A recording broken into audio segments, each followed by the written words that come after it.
TheAngryHoneyBadger. Hey everybody, it is TheAngryHoneyBadger here, and it is time for another champion build video. Today we will be taking a look at mid Varus. Now mid Varus is different than ADC bot lane Varus. That's typically got your standard items of an Infinity Edge, Phantom Dancer, Last Whisper, Bloodthrister. You know, pretty normal items for an ADC. This is a little bit different because we kind of rely on his Q to poke people down and use him kind of as a poke mage AD. It's weird, but it's fun, and it's different, which is always fun to play. If you're looking for something different, this is that, and it's really effective. So what we're going to do is talk about him, his abilities, his runes and masteries, and of course his items. So let's start things off by talking about his runes. His runes would be armor penetration marks. We're going to go with health seals. We're going to go with cooldown reduction scaling glyphs.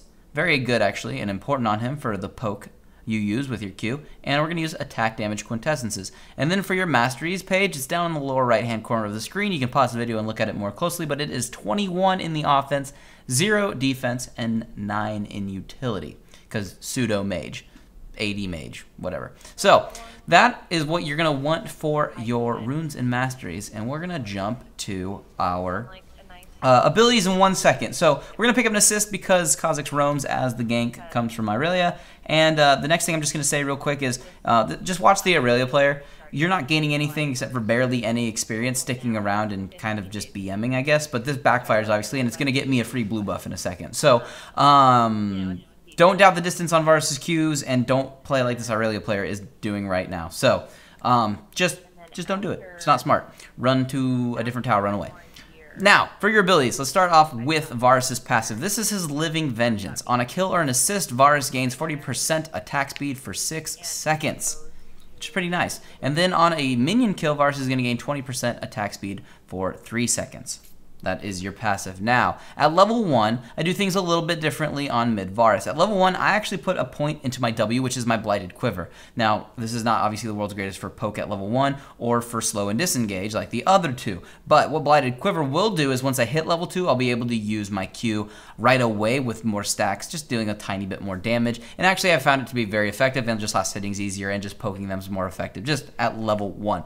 So, I put a point into my Blighted Quiver at level 1. Your basic attacks will deal bonus damage. Each time you put a point into this, it will deal a little bit more of magic damage, and we'll apply a blight for 6 seconds. It can stack up to 3 times. Once you use your other abilities, it will detonate the blight, dealing magic damage equal to a percentage of the target's maximum health per stack. So you can deal quite a bit of damage, which is why, like I said, I put 1 point into this early. Then at level 2, I would put a point into my piercing arrow. You can go ahead and start drawing out your next shot. It'll gradually increase the range and its damage. When you fire it, it will deal a minimum amount of damage up to a maximum amount of damage. Not going to go over the numbers. It will be physical damage, and it will be reduced by a percentage for each enemy it does hit down to a certain amount. Now, when you're preparing the shot, you cannot auto attack or cast other abilities, but your movement speed will be slowed by 20%. After 4 seconds, though, if you don't end up releasing and casting it, it will refund half of its mana cost to you. So the other nice thing about the way this build works and why it's kind of come back into the meta a little bit is because Piercing Arrow has a new cooldown where it starts its cooldown when you actually start charging the arrow instead of after you're done casting it. So that whole cast time and holding will actually reflect the cooldown of which it's used, meaning you can poke with it way more often and just deal more damage. So it's very, very good to use it that way. We're going to be maxing our Q out first, and then we have your Hail of Arrows. This game, we actually don't max this out second. You typically would. I was just trying something with my Blights, trying to see if I could get more damage out of it. But typically, you're going to max out your Hail of Arrows second. You're going to fire a Hail of Arrows. It's going to deal physical damage to the enemy. It'll hit enemies, or if it's on the ground, they walk over it, it will slow down their movement speed, which is kind of nice too, and their healing regeneration by 50%. So it's kind of nice. Just use it. And then you have your ultimate, which is the Chain of Corruption.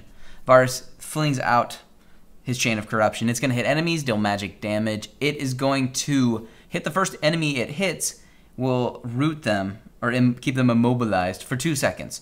It will spread to nearby enemies and can affect them with the same thing.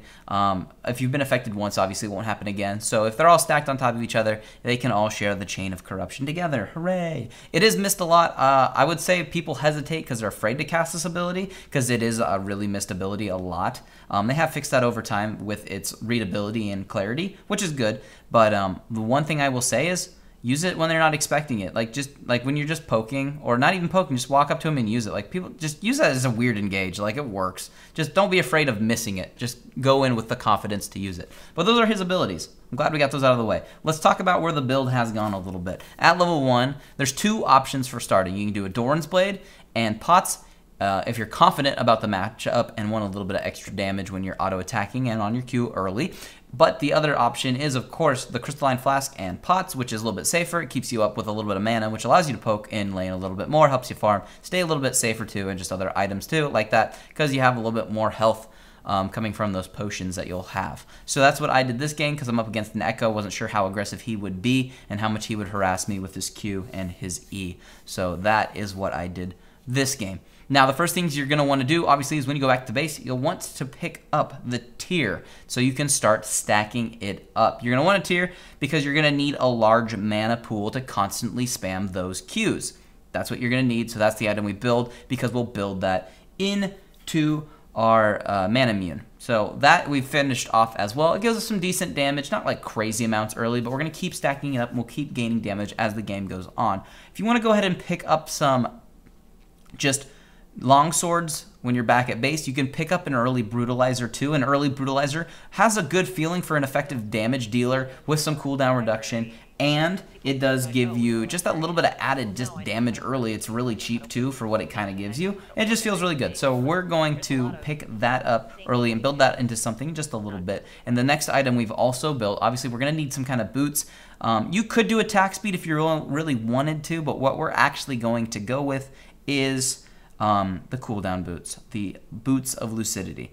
Between that and our soon-to-be Youmuu's Ghostblade, because obviously that is the only real item that we can build since we picked up that Brutalizer. Between those two things and those cooldown runes we have, at the end of the game, as we skill up, we will get to 40% cooldown reduction, which allows us to spam Qs, ultimates, hail of arrows, a lot of stuff over and over and over as the game goes on, which is obviously helpful and good to have. So cooldown on our ultimate, like with 40%, is kind of crazy, and it makes actually for a great initiation tool. So a lot of people don't expect it to be up as often as it is. We just used it. It's already back off of cooldown, and that's what it's going to be. So those are our first few items in the game. Like I said, it's not a crazy amount of damage right now, 184. It's not like a lot. It's not a little, but we have good penetration right now. We have a great big mana pool that is very, very deep, as we have as much mana as we have health. So it's very good to have. And we can effectively push waves pretty quick too.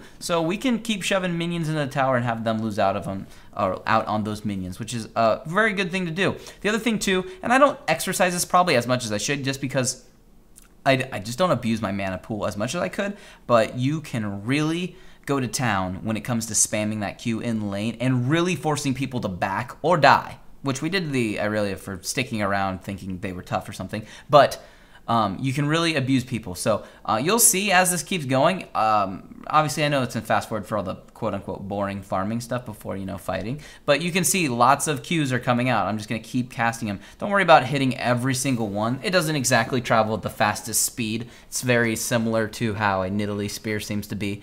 And but we can keep casting these over and over. We can zone people out from getting objectives. We can poke down squishy targets. Try to go for the squishy targets in the back. You hit tanky targets, it still will do effective damage, but the squishy targets take a couple of those, like this Echo, who's taken now 2 of those, and I think that third one almost killed him. He's got to run away now, and he's been back to lane for a 1 minion wave, which is not an effective way to be in lane to farm or get anything going, really. So you'll do a lot of damage. There's no really great counter to building against the poke of Varus. About the most effective counter is to just go kill him, which can be difficult if he gets his Chain of Corruption on you, or if he pokes you down before you even decide to go in. Because as much as armor is helpful, the thing about armor is this build will eventually have lots of armor penetration, as we are going to eventually pick up a Last Whisper. Now, typically in the build, that would almost be rushed at this point by a handful of other players. And I'm mostly referencing just pro players who are building it.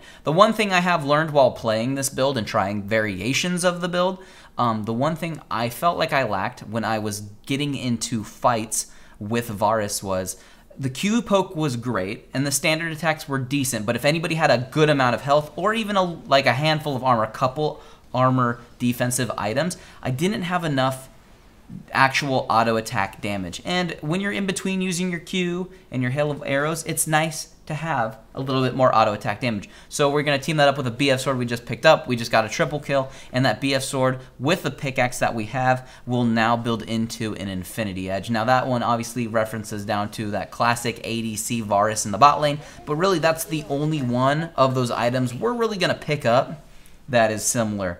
I mean, I guess the Last Whisper is too, but typically you don't see a Varus with cooldown boots, and not typically with a Ghostblade. Typically they're going to be going for other items that will grant them more attack speed. We can obviously activate the Ghostblade too and get some more attack speed, which is great for a fight. The nice thing I do like about the Ghostblade, besides it being fairly cheap, giving us okay damage, the cooldown reduction, and the penetration, is we do get 15% crit chance, and that's why teaming up the Infinity Edge into the build with those standard attacks that we will obviously need to be standard attacking. We do AD, we are ranged. The extra 20, the 20 with the Infinity and the 15, we get up to 35. Now, it's not a crazy amount, obviously, for damage, but it is significant. And the nice thing, too, is, like I said, we're poking with our Q, but Infinity Edge will give us 80 attack damage, and that is a lot. Let alone the crits we would have got with the 15% from Ghostblade will now do that extra damage because of the unique passive on Infinity Edge. So we just hit harder as an ADC. We're able to pick up just more kills because of it. So I really feel like you can't leave out the Infinity Edge. It just really feels right and completes the build. Because the other one you would typically do is what we'll do next, which would be the Last Whisper.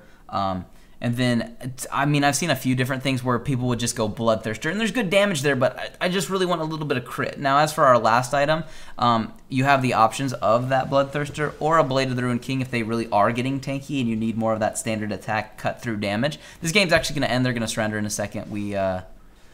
I don't know, we're winning. We have an inhibitor. Vladimir's not even around for our fights at this point. But yeah, that's pretty much a Varus new mid-fun punch him in the face, poke him down build. It's really actually quite enjoyable to play, a little bit different, which is always a nice thing to break the monotony. And yeah, that's really the game. Everything about the build is in the description. If you have any questions, you can always ask me in the comments below. But besides that, you should try it out. Let me know how it goes for you, and I'll see all of you in the next build video.